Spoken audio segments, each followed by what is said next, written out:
Olá, meu amado, graça e paz. Como é que você está? Eu espero que você esteja bem. E vamos ter mais um momento aqui. Vamos refletir um pouco sobre algumas questões da vida, né? Eu coloquei aqui uma pergunta. É uma pergunta muito comum. Uma pergunta onde muitas pessoas fazem, que é: por que o ímpio conquista mais coisas do que eu? Né? Esse tema ele é muito instigante, porque é uma indagação universal de muitos cristãos. Por que fulano que não serve a Deus prospera mais do que eu? Eu acho que você já ouviu essa pergunta, ou talvez você mesmo já fez essa pergunta. Como esse assunto é muito polêmico, eu coloquei aqui no quadro que a gente precisa organizar as ideias, né? A gente precisa organizar essas ideias. Porque preste bastante atenção, uma coisa é o ímpio, outra coisa é o não cristão. Ímpio e não cristão nem sempre é a mesma coisa. Uma coisa é o cristão, outra coisa é o justo. Nem sempre um cristão é um justo. Pode existir um cristão justo e um cristão injusto. Como também pode existir um não cristão justo e um não cristão injusto. Mas nunca, presta atenção, nunca pode existir um ímpio justo. A única coisa que não tem uma exceção é essa. Não existe ímpio justo. Ok? Então vamos organizar esses pontos que eu coloquei aqui no quadro. O que é uma pessoa ímpia? A gente tem o hábito muito de falar, fulano é ímpio, né? E a gente fala mais com A de acusação, mas muitas vezes a gente não sabe o significado de uma pessoa ímpia. A gente entende que uma pessoa ímpia é o mesmo que um ateu. E não é bem assim. Então vamos lá, o que é uma pessoa ímpia? A pessoa ímpia é aquela que tem desprezo pela pessoa de Deus, né? Ela tem um desprezo pela pessoa de Deus e também é uma pessoa que não respeita os valores morais de uma sociedade e ela faz sempre o que é errado. O ímpio é isso aí.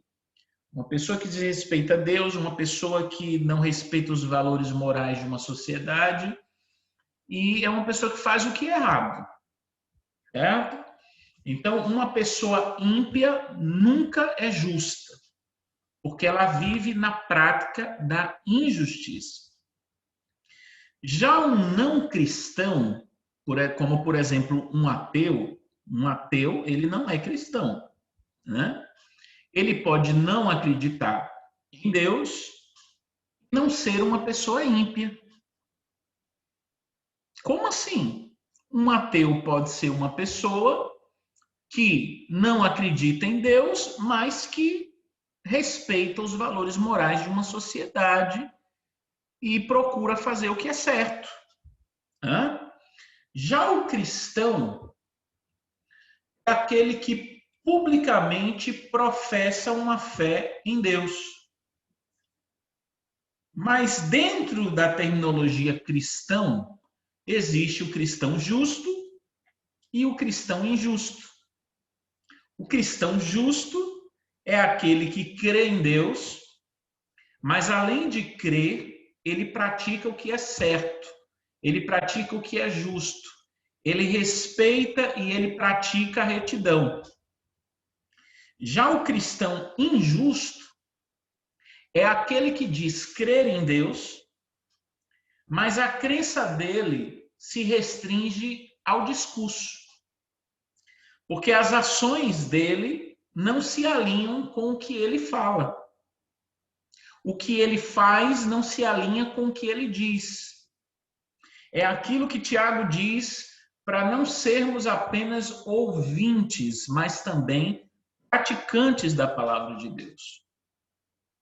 Então, gente, um ateu pode até ser justo em relação, presta atenção, um ateu pode até ser justo em relação às práticas corretas, certo? Mas ele não é justo segundo a Bíblia, ok? Isso não é discriminação nem preconceito, é uma explicação bíblica. Um ateu pode até ser justo em relação às práticas corretas, mas ele não é justo segundo a Bíblia. Porque o justo segundo a Bíblia é aquele que pratica o que é certo, mas não só isso. O justo segundo a Bíblia é também aquele que foi justificado pelo sangue de Jesus. E um ateu não pode ser justificado pelo sangue de Jesus porque ele não crê em Deus. Então, enquanto o ateu não deixa de ser ateu, segundo a Bíblia, ele não é justo. Ele é justo segundo a sociedade. Ele faz o que é certo. Tem o ateu que faz o que é errado e tem o ateu que faz o que é certo. Mas, segundo a Bíblia, ele não é considerado justo. Porque o justo, segundo a Bíblia, é uma junção de fazer o que é certo e ser justificado pelo sangue de Jesus. Então, você veja que existe uma série de características que uma pessoa pode ter. Né? Nesse quadro aí tem um monte de coisa que se mistura. Por exemplo, um ateu que pode prosperar mais do que um cristão. Será? Um ateu pode prosperar mais do que um cristão? Pode. Por quê? Porque, por exemplo, em relação à vida financeira, talvez esse ateu seja uma pessoa equilibrada nas finanças, seja uma pessoa decidida nas finanças, tenha um planejamento financeiro muito bem elaborado, e o cristão, esse cristão, seja uma pessoa desequilibrada nas finanças, indecisa nas finanças, compulsiva em relação ao dinheiro, nas compras. Então, veja, faltou o que nesse cristão? Ações corretas, que é a prática do que é certo, é a prática do que é justo. Tá dando para entender? Então, esse cristão é um cristão injusto.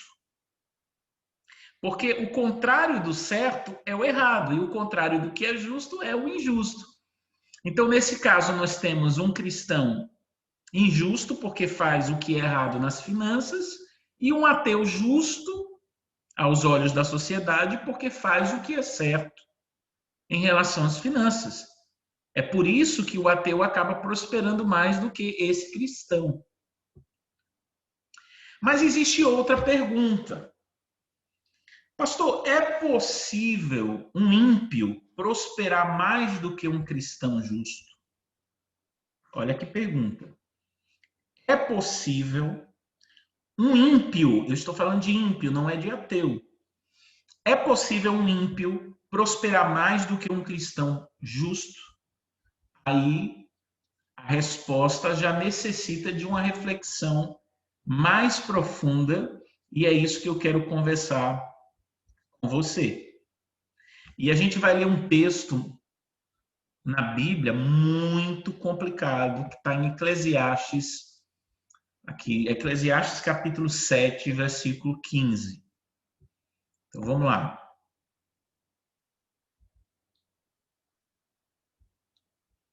Eclesiastes 7. Deixa eu ver se vocês estão vendo. Eclesiastes 7, versículo 15. Preste atenção nisso daqui, ó. Nesta vida sem sentido, eu já vi de tudo. Um justo que morreu apesar da sua justiça. E um ímpio que teve vida longa apesar da sua impiedade. Então veja o que Salomão está dizendo. Nessa vida sem sentido, eu já vi de tudo. Um justo que morreu apesar da sua justiça e um ímpio que teve vida longa apesar da sua impiedade. Vamos lá. Primeira coisa que eu gostaria de dizer é que 99% das versões da Bíblia, das Bíblias por aí, a palavra nesse texto é ímpio. 99%. Não só na Bíblia, na língua portuguesa, mas na língua inglesa, no espanhol, praticamente todas as versões no mundo, a palavra é ímpio ou homem mau. E em 1% a palavra é perverso. Então, ímpio, você já sabe o que é. A gente já falou o que é um ímpio. Então, aqui nós estamos diante de um problema. Porque se o texto aqui fosse, se o texto que nós lemos fosse a palavra ateu no lugar de ímpio, tudo bem. Porque o ateu, ele pratica o que é certo, em alguns casos, e por ele praticar o que é certo, ele se dá bem, né? Então, se fosse a palavra ateu, até que dava para engolir. A gente poderia dizer que o ateu teve uma vida longa e próspera porque ele fez o que é certo, mas a palavra em todos os textos e em todas as línguas é ímpio. E nesse texto não fala do cristão injusto, fala do cristão justo, fala da pessoa justa, o justo. É um outro problema. É um outro problema. Então, nesse texto, o ímpio se deu bem e o justo se deu mal. Como é que a gente resolve esse problema? Talvez você diga, com base nesse texto, pastor, então qual é a vantagem de seguir a Deus? Qual é a vantagem de viver corretamente se eu posso, mesmo sendo justo, viver pior do que o ímpio?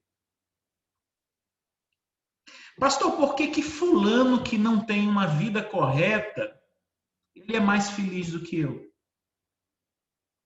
Ele casou, eu não casei. Eles vivem felizes enquanto que o meu casamento vive mal. Eles prosperam e eu vivo numa dificuldade que nunca acaba. Eles têm uma casa boa e eu vivo de aluguel. Eles têm um cargo bom e eu estou desempregado. São essas e muitas outras indagações que fazem com que um cristão questione Deus sobre as injustiças da vida. Sobre essa realidade, eu gostaria de... Primeiro, a gente precisa saber: é possível, é uma pergunta, é possível um justo passar por situações piores do que o ímpio? Sim. Mas, pastor, por quê? E agora, só quem vai me entender é quem é cristão mesmo. Por que um justo ele pode passar por situações piores do que um ímpio? Primeiro ponto, por causa do mundo que jaz no maligno. Existe um mundo espiritual, que eu já falei isso em outras mensagens. Existe um mundo espiritual que acontece no mundo natural, esse aqui que a gente vive. Esse mundo espiritual que também é composto de demônios, ele se alimenta do pecado das pessoas. Preste bastante atenção, a injustiça existe por causa de duas coisas. Por causa do pecado do ser humano e da ação do diabo. Porque quando alguém pratica injustiça contra o outro, alguém está pecando contra o outro e há uma ação maligna por trás daquilo. E o diabo, o mal, ele se alimenta da injustiça. Por exemplo, o diabo, que é uma pessoa, que não é um personagem fictício, que se você acredita que ele é uma historinha de mitologia, tudo bem, é um mito, tudo bem, fica a seu critério. Mas eu enfatizo pela Bíblia e pela minha experiência que o diabo ele não é um mito, não é um personagem mitológico, não é um personagem criado para gerar medo nas pessoas, ele é uma pessoa, um ser que existe até hoje, e ele age até hoje. Então vamos lá, por exemplo, o diabo, ele tem poder para fazer alguém ficar rico. Não sei se você sabe disso, mas fique sabendo, ele tem esse poder. Ele tem o poder, ele tem essa influência de fazer alguém ficar rico. É por isso que muitas pessoas, e não são poucas, que a gente já ouviu falar, que trabalham com magia negra, que empresários que praticamente sustentam. Eu não vou entrar no mérito de falar sobre religiões de outra ordem, mas existem religiões que trabalham com o diabo e sendo ajudados pelo diabo, e eles trabalham com os Exus, a favor dos Exus. E eles são conscientes disso, né?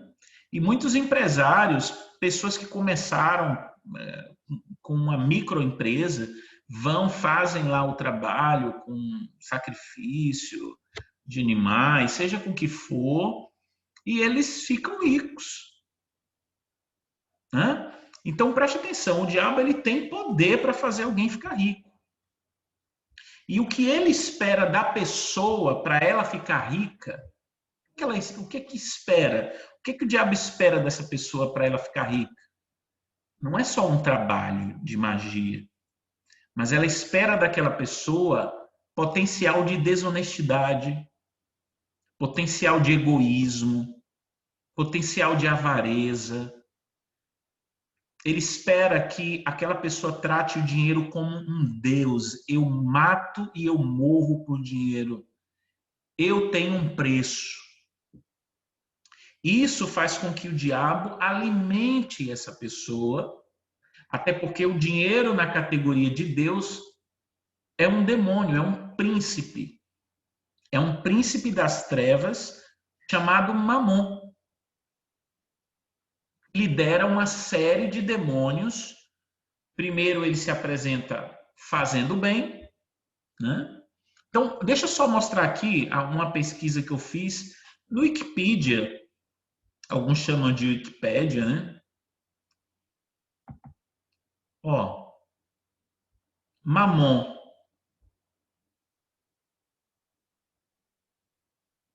Aqui tem uma pintura, isso não quer dizer que Mamon seja assim, mas veja que é uma pessoa segurando coisas assim, né? Só para ele, né? Então veja aqui, o que tem aqui nessa parte inicial, ó, Mamon é um termo derivado da Bíblia, usado para descrever riqueza material ou cobiça. Na maioria das vezes, mas nem sempre personificado como uma divindade.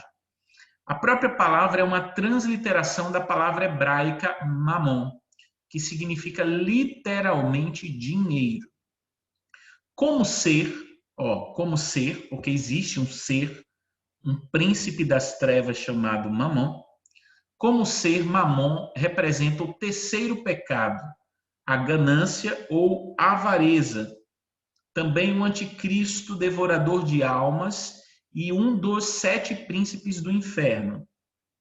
Sua aparência é normalmente relacionada a um nobre de aparência deformada que carrega um grande saco de moedas de ouro, olha agora, e suborna os humanos para obter suas almas. Olha que coisa interessante. Ele carrega um grande saco de moedas de ouro e suborna os humanos para obter suas almas. Ou seja, eu te deixo rico, mas em troca você me dá a sua alma, né? Em outros casos é visto como uma espécie de pássaro negro semelhante ao abutre, porém com dentes capazes de estraçalhar as almas humanas que comprara. Então vamos voltar aqui, vamos voltar à nossa conversa. Então vamos lá. Mamon é um ser espiritual, né? Que está totalmente ligado ao dinheiro. Esse ser, que é um demônio de categoria elevada, ele lidera uma série de demônios. Agora, o que é que ele faz na vida de uma pessoa? Na vida do ímpio? Que você está reclamando porque o ímpio prospera e você não. Ele primeiro se apresenta fazendo bem, ele faz a pessoa prosperar, faz a pessoa crescer, faz a pessoa enriquecer, e em troca, aquela pessoa fica mais egoísta, mais avarenta e nunca procura Deus. Tá dando para entender? Então, ele procura potencial de egoísmo, de avareza, de ruindade naquela pessoa. E quando ele encontra esse potencial, ele entende, essa pessoa ela só não é mais egoísta, ela só não é mais avarenta, ela só não é mais ruim porque ela tem pouco dinheiro. Que se ela tiver mais dinheiro, ela vai se tornar uma pessoa pior do que é e ela vai destruir a vida de muita gente, é isso que eu quero, e depois eu carrego a alma dela para mim. Eu vou enriquecer essa pessoa. Preste atenção, é nessa fase que a gente vê o ímpio se dando bem e o justo, às vezes, se dando mal. E isso vale para todas as outras áreas da vida. Conjugal, familiar, espiritual, todas as áreas da vida. O diabo ele ajuda em todas as áreas para destruir. Para tornar aquela pessoa uma pessoa pior.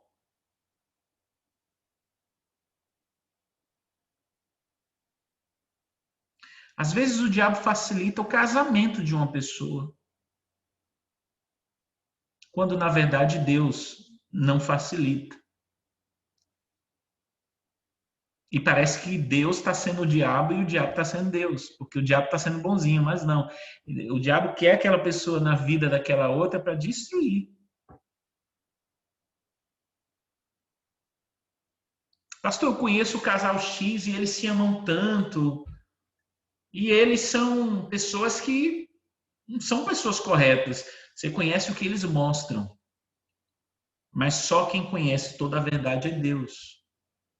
Preste atenção, é até possível, é até possível um casal de ateus se darem bem, porque eles se respeitam. Mas um casal de ímpios que praticam a injustiça, eles podem ser felizes de fachada. Enquanto um não descobre as traições do outro, está tudo bem. Ou então eles estão juntos porque entendem que felicidade é o que eles vivem. Quando na verdade não é. Ou então é um casal que gosta de praticar o que é errado mesmo e eles são felizes assim. Então, pegando o exemplo da vida financeira, essa fase que o ímpio se dá bem melhor do que o justo é a fase que Mamon ele mexe os pauzinhos, ele faz a pessoa crescer financeiramente para que essa pessoa vá ficando mais avarenta, mais egoísta, mais materialista.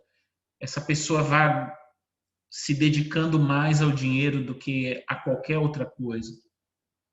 Então, depois que a pessoa se torna escrava de Mamon, que é nada mais que escrava do dinheiro, eu já ouvi uma pessoa dizendo que fazia tudo por dinheiro. E que essa pessoa, eu respeito. Ela é uma mãe, ela tem um filho. Mas ela diz, eu amo dinheiro. Ela disse para mim, eu amo demais dinheiro. Você não tem noção. Então, tem pessoas que amam, de fato. E tem pessoas que não amam, entre aspas, dinheiro, mas são materialistas, egoístas, avarentas e não deixam de amar. Então, depois que a pessoa se torna escrava de Mamon, com a avareza, com o egoísmo, com o materialismo, aí Mamon usa aquela pessoa para destruir a vida de outras, com o egoísmo, para não se preocupar com a necessidade do outro, com o materialismo, onde a pessoa ela vive com um cifrão nos olhos, né? Com a avareza, onde ela não distribui para ninguém o que tem.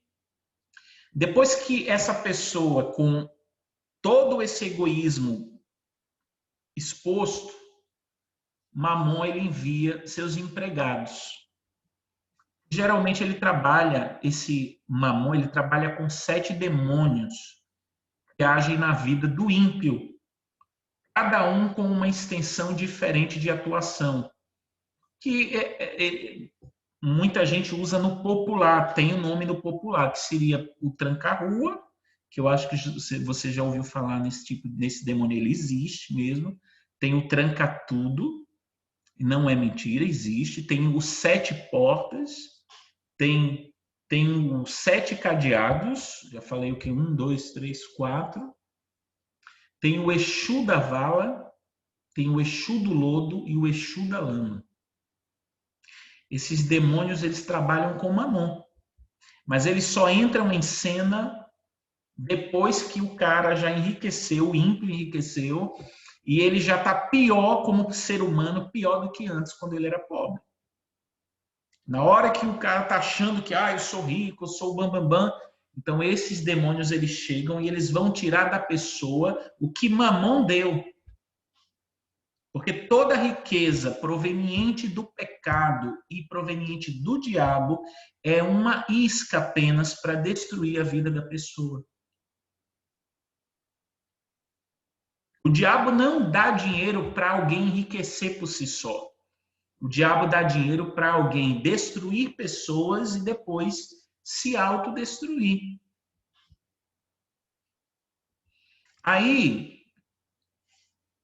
fica o cristão murmurando em casa. O cristão fica olhando a vida dos outros, porque tem cristão que não tem o que fazer, tem que ficar olhando a vida de todo mundo para comparar com a dele, para dizer, olha, a vida desse é melhor, a vida desse cara é melhor do que a minha.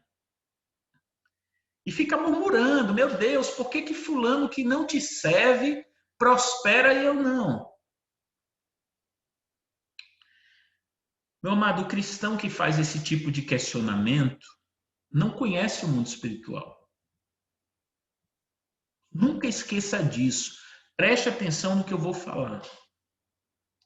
Não é porque o diabo está fazendo uma pessoa enriquecer que Deus vai fazer um cristão enriquecer. Entendeu o que eu falei? Não é porque o diabo está fazendo uma pessoa enriquecer que Deus vai fazer um cristão enriquecer. O que está em jogo aqui não é guerra de braço. Quem vai fazer prosperar mais? Deus ou o diabo? Deus ou o diabo? Não, nada disso. A questão aqui é que o diabo, quando encontra egoísmo numa pessoa, quando ele encontra materialismo numa pessoa, quando ele encontra consumismo numa pessoa, quando ele encontra avareza numa pessoa, ele cola nessa pessoa, ele diz é esse. E aí ele enriquece essa pessoa para aumentar o mal que a própria pessoa consegue produzir. E depois, para que o mal destrua a vida daquela pessoa. Já Deus, preste atenção, Deus, quando ele encontra essas coisas ruins em um cristão, quando ele vê um cristão com potencial de egoísmo, com potencial de materialismo, com potencial de avareza, de não distribuir o que tem com os outros, quando ele vê um cristão praticando o que é mal, a última coisa que Deus vai querer fazer é prosperar esse cristão. Porque se Deus agisse assim, ele estaria incentivando essas coisas erradas na vida da pessoa. Agora, quando Deus encontra num filho dele generosidade, potencial de generosidade, é uma pessoa que tem pouco, mas o pouco que ele tem, ele é generoso com os outros. Ele encontra num cristão fidelidade, o cara é fiel a Deus em relação às finanças e ele é fiel em relação aos pagamentos, às dívidas, ele é fiel, ele cumpre o que promete. Quando Deus encontra num cristão desprendimento ao dinheiro, quando Deus encontra em um cristão projetos onde ele, Deus, está inserido ali, a coisa muda. Enquanto que o diabo está procurando potencial de egoísmo, de avareza, de materialismo em alguém para poder ajudar a enriquecer, Deus já está procurando em alguém generosidade, humildade, desprendimento ao dinheiro, fidelidade. E aí Deus faz essa pessoa prosperar. Então, a pergunta é possível um justo passar por situações piores do que um ímpio? Sim. Mas isso é uma fase. Isso é uma fase tanto do ímpio como do justo. É uma fase onde o ímpio está sendo alimentado pelo diabo. E por isso ele está prosperando. E o cristão está sendo provado ou testado para que o seu interior não se corrompa quando o dinheiro chegar ou quando alguma bênção surgir. Eu vou te mostrar um texto fortíssimo na Bíblia. Olhe que texto forte. Salmo 37, do 7 ao 24. Vamos lá. Preste bastante atenção. Salmo 37, do 7 ao 24. Olha o que é que diz. Olha que texto pesado. Vamos lá. Descanse no Senhor. Veja se não tem tudo a ver com o que eu falei. Descanse no Senhor. E aguarde por ele com paciência. Olha o murmurador aí, ó. Com paciência. Não se aborreça com o sucesso dos outros, nem com aqueles que maquinam mal. Olha o ímpio aí. Evite a ira e rejeite a fúria. Não se irrite, isso só leva ao mal. Pois os maus serão eliminados, mas os que esperam no Senhor receberão a terra por herança. Um pouco de tempo, ó, é como se Deus dissesse: tenha calma, espera um pouco. Um pouco de tempo e os ímpios não mais existirão. Por mais que os procure, não serão encontrados. Vamos lá. Mas os humildes receberão a terra por herança e desfrutarão pleno bem-estar. Os ímpios tramam contra os justos e rosnam contra eles. O Senhor, porém, ri dos ímpios, pois sabe que o dia deles está chegando. Vamos lá. Os ímpios desembainham a espada e preparam o arco para abaterem o necessitado e o pobre. Lembra que eu disse que o diabo procura potencial de avareza, de egoísmo, e ele enriquece essa pessoa. Olha aqui. Os ímpios desembainham a espada e preparam o arco para abaterem o necessitado e o pobre. Ou seja, para não ajudar, para humilhar, para matarem os que andam na retidão. Vamos continuar. 15 em diante. Mas as suas espadas lhes atravessará o coração e os seus arcos serão quebrados. Agora veja o versículo 16. Melhor é o pouco do justo do que a riqueza de muitos ímpios. Tudo que a gente falou. Pois o braço forte dos ímpios será quebrado, mas o Senhor sustém os justos. Olha aqui o versículo 18.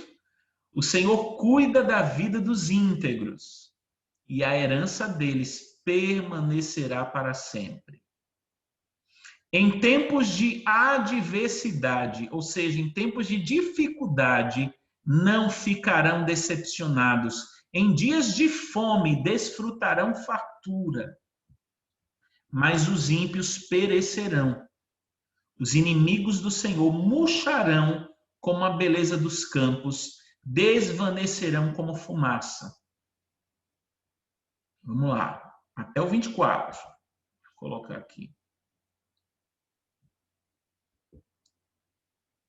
Os ímpios tomam emprestado e não devolvem. Olha que coisa interessante. Os ímpios tomam emprestado e não devolvem. Isso tem a ver até com dívida em banco, de coisa que o cara não paga. E tem cristão parecendo ímpio. Pega emprestado e não devolve, mas os justos dão com generosidade. Não tem egoísmo. Aqueles que o Senhor abençoa receberão a terra por herança, mas os que ele amaldiçoa serão eliminados. Deus amaldiçoa? Sim. Desculpe. Ah, mas Deus é amor. É justiça também. O Senhor firma os passos de um homem quando a conduta deste o agrada. Olha que texto tremendo. O Senhor firma os passos de um homem quando a conduta deste o agrada. Ainda que tropece, ou seja, ainda que erre, não cairá, pois o Senhor o toma pela mão. Olha que coisa. Eu vou ler só até o...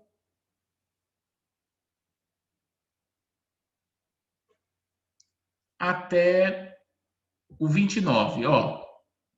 Já fui jovem e agora sou velho, mas nunca vi o justo desamparado, nem seus filhos mendigando pão. Ele é sempre generoso e empresta com boa vontade. Seus filhos serão abençoados. Desvie-se do mal e faça o bem. O justo, tá vendo? Ser justo, não é só ser cristão, é um cristão justo. Desvie-se do mal e faça o bem, você terá sempre onde morar. Pois o Senhor ama quem pratica a justiça e não abandonará os seus fiéis. Para sempre serão protegidos, mas a descendência dos ímpios será eliminada. Os justos herdarão a terra e nela habitarão para sempre. Que texto forte, muito forte esse texto. Então, qual deve ser, meu amado? Qual deve ser a nossa postura quando o ímpio estiver prosperando mais do que a gente? Pedro nos ensina, a gente já falou o que deve ser feito. Esse texto já disse o que você tem que fazer. Mas Pedro também nos ensina lá em 1 Pedro, capítulo 3, 12 ao 17. 1 Pedro 3, 12 ao 17. Diz assim: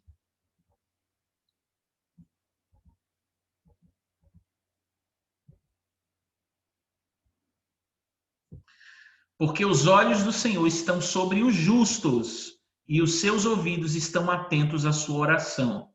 Mas o rosto do Senhor volta-se contra os que praticam mal. Quem há de maltratá-los se vocês forem zelosos na prática do bem? Todavia, mesmo que venham a sofrer porque praticam a justiça, mesmo que você venha a sofrer praticando o que é certo, você será feliz. Não temam aquilo que eles temem, não fiquem amedrontados. Antes, santifiquem Cristo como Senhor no coração.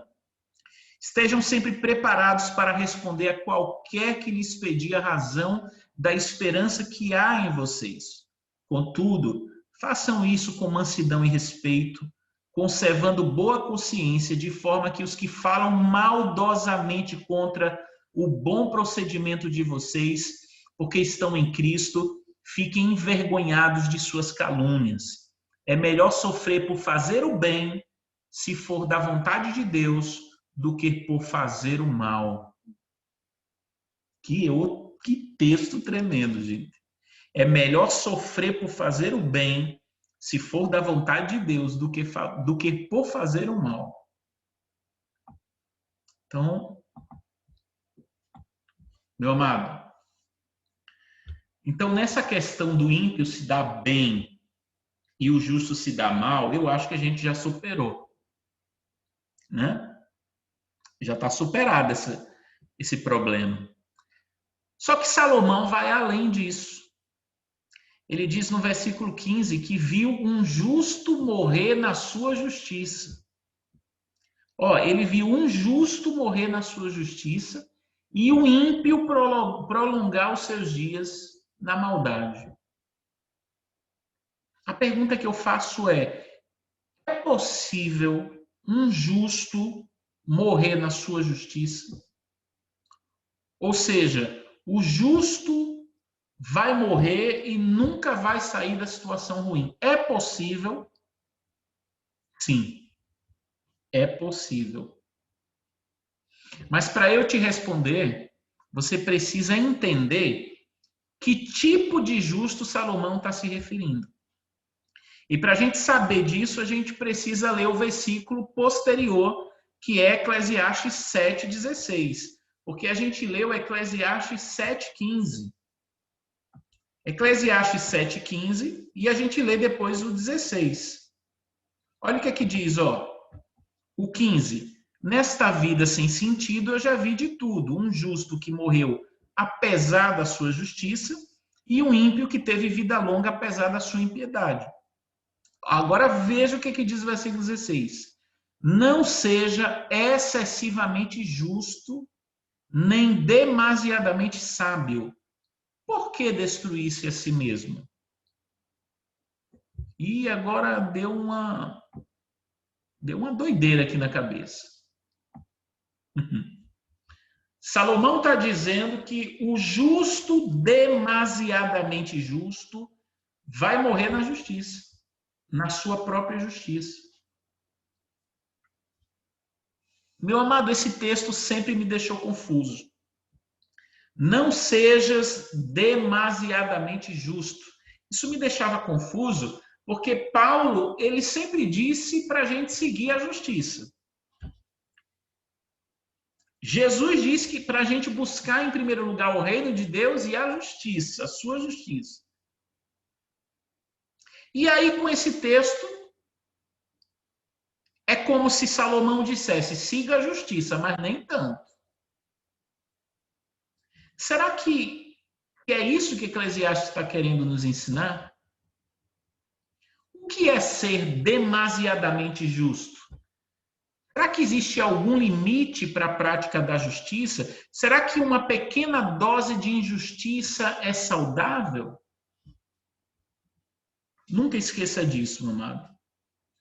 Ser excessivamente justo não se refere à intensidade com que a pessoa pratica a justiça. Não é isso que o texto está dizendo. Ser demasiadamente justo não é a pessoa que pratica muito a justiça. Não é isso. O que é? Ser demasiadamente justo é a pessoa que pratica a autorretidão. É aquela que acha que porque pratica o que é certo, ela merece sempre viver o melhor. É aquela que pensa que porque pratica o que é certo, ela se acha no direito de exigir de Deus um esclarecimento sobre o fato dela estar vivendo uma situação ruim. Isso é ser demasiadamente, ou seja, passou do ponto, é ser demasiadamente justo. A autorretidão faz com que a pessoa não dependa de Deus, mas apenas do seu bom comportamento. A autorretidão, ela anula o sacrifício de Jesus na cruz. Ela diz assim, eu sou abençoado porque eu fiz por merecer. Eu sou justo. É esse justo que Salomão fala que vai morrer na sua própria justiça. Para esse justo não tem solução. Você lembra do fariseu e do publicano? duas pessoas subiram ao templo, um publicano e um fariseu. O fariseu orava assim: Deus, eu jejuo 2 vezes por semana, eu dou o dízimo de tudo que eu ganho, eu oro muito, eu estou aqui na igreja e eu não sou como os demais homens, ladrões, prostitutos, alcoólatras, pecadores, e muito menos, Deus, eu sou como esse aí, esse publicano, pecador que entrou aqui na igreja. Ele fazia tudo que era certo, mas com uma prepotência e humilhando sempre os outros. Já o publicano, ele nem tinha coragem de olhar para o alto, mas ele batia no peito e dizia: Deus, tenha misericórdia de mim, porque eu sou pecador. Pergunto a você, aos olhos humanos, quem era o justo? O fariseu, porque ele fazia tudo certo. Mas nessa história, qual foi o único que saiu justificado? O publicano. Por quê?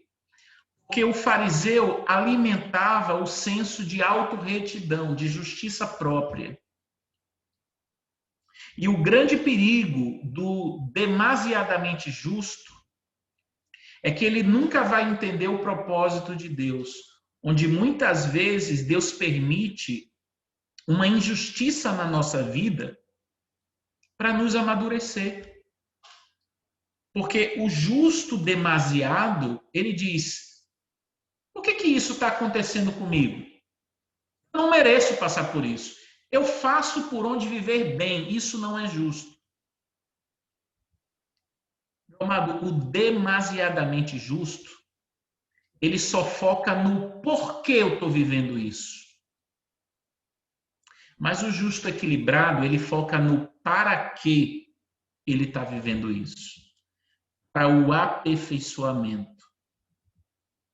E o outro problema é que o demasiadamente justo, ele trata as pessoas com base na meritocracia.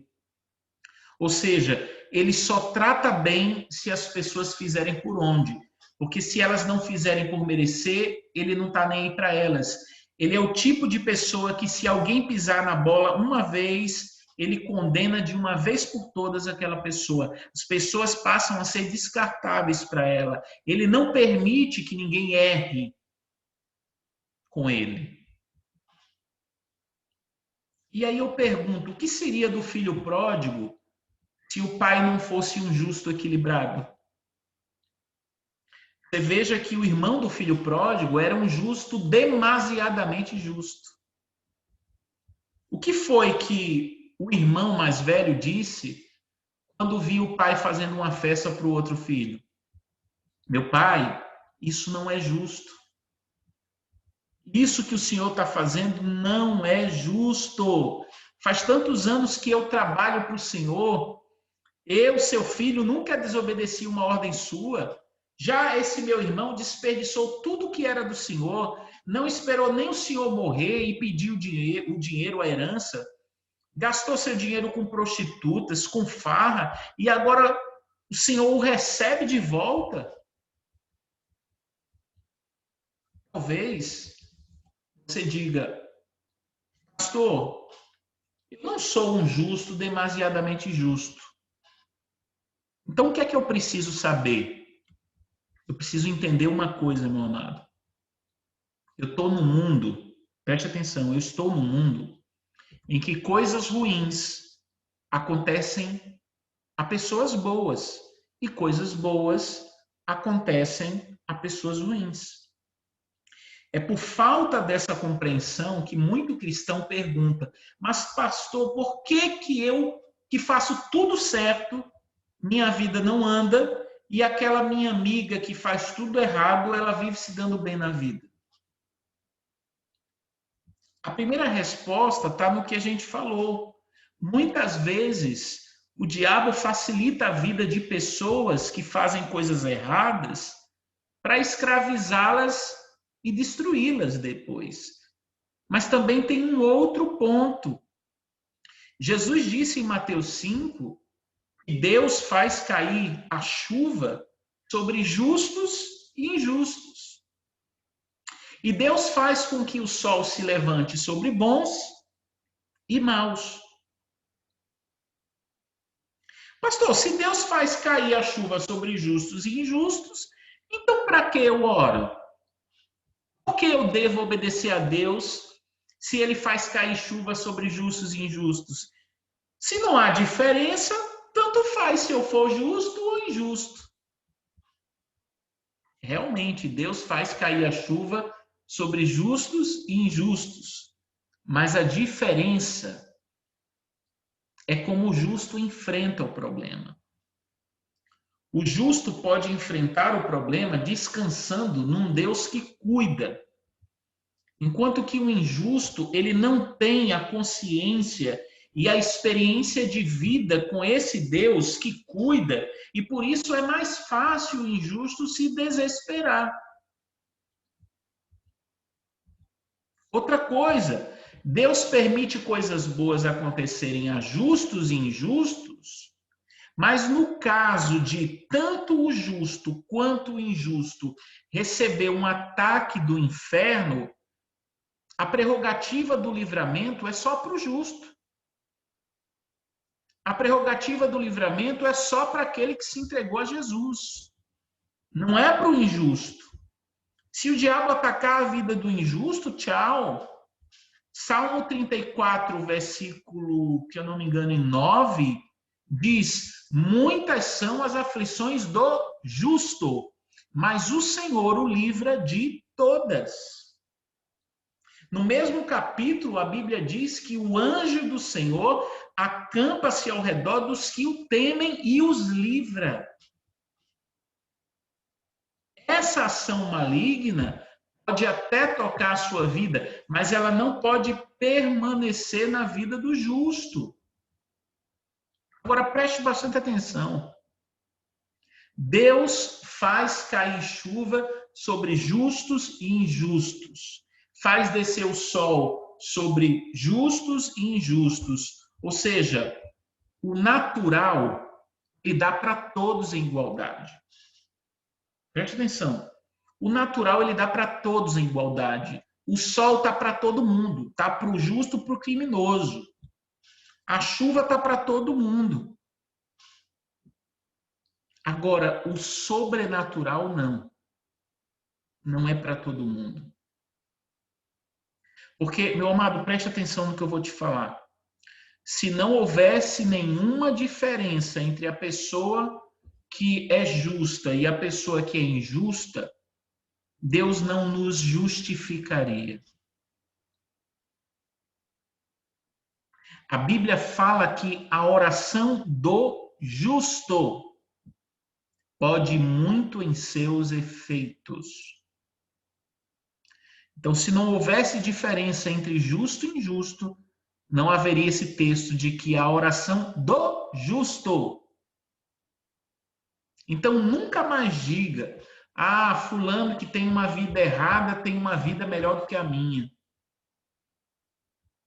Entenda o mundo espiritual. Entenda a ação do diabo enriquecendo pessoas por aí e a ação de Deus provando a vida de alguns justos. Pare de murmurar, porque existe um Deus que cuida de você. E o diabo não tem o controle da sua vida. Meu amado, se eu não conhecer o amor de Deus, eu nunca vou entender essas questões. Eu preciso conhecer e eu preciso acreditar no amor de Deus. Eu preciso acreditar que a decisão de Deus sempre é melhor do que a minha. Eu preciso entender que há um Deus que é soberano e que cuida de mim.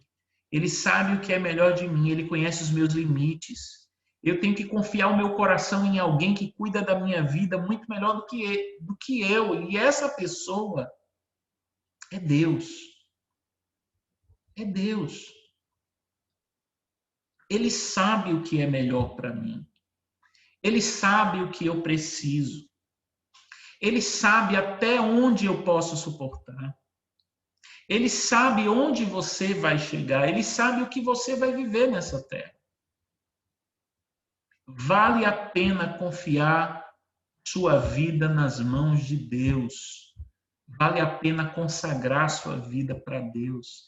Deus tem uma história já escrita, com final, pronto para você.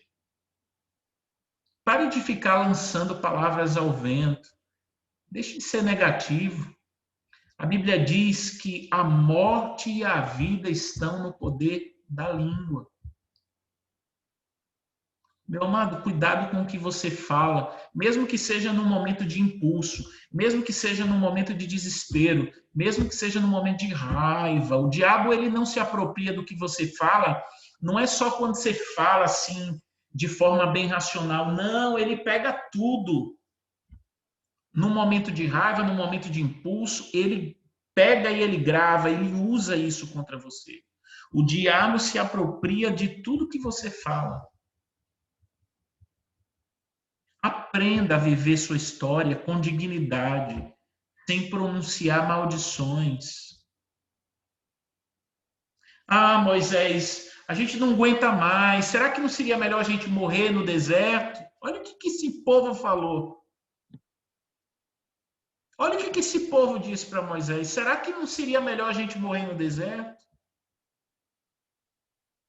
Porque a gente não aguenta mais. Sabe o que foi que Deus disse? Moisés, fale para eles que assim como eles disseram, eu ouvi, e é assim que vai acontecer. Eles morrerão nesse deserto. Seus cadáveres vão se perder nesse deserto. Eles não serão nem enterrados. Olha o perigo da palavra dita. E uma palavra dita da forma errada é uma palavra maldita. Maldita. Dita de forma má. Tem gente que já tem frase formada de negatividade. Amada, a pessoa que abraça a história de Deus, ela tem uma postura diferente. A cama quebra, mas a pessoa diz, se a cama quebrar, eu durmo no chão, mas eu não perco o sono, nada rouba a minha paz. A pessoa que passa por uma fase difícil, a pessoa que passa por uma fase que nada anda, uma fase parada, ela não fica esperando o vento. Ela rema. Porque nem sempre vai ter vento. Amém?